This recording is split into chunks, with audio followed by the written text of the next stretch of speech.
So you had mentioned that you really are a translator from what companies have problems with to the IT solutions that can help solve them.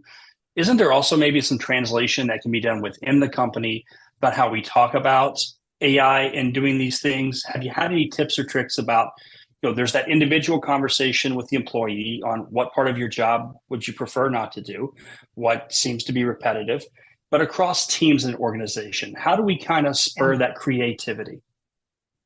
There's a few things. So spurring creativity, even I do a lot of change management. I end up doing a lot of change management and transformation. So it doesn't matter the size of the company and what they're going through, whether it's modernization growth or just straight rip and replace and operating model transformation. There's always going to be some fear, and there's going to be a lot of need to manage the humans and the politics behind it. So when we think about how to help those people move forward, the best thing that I've found is, number one, just to involve them. So I actually hire UX designers as change managers, partially because I really like the UX and design thinking approach for change management, especially as we're trying to get ideas out of people. Because if you facilitate the process in that way, even if it's just abbreviated, it just does a really nice job of getting those stakeholders on board and teasing out the things that are truly valuable in what they do, how they do it, and what drives value for customers.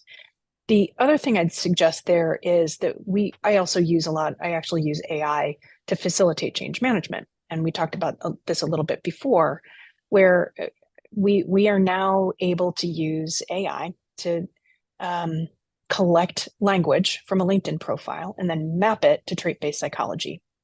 And when we do that, we can essentially assess, do like a Hogan assessment or a Myers-Briggs assessment on an entire organization in about an hour, or even on a department in about an hour. And we can do that.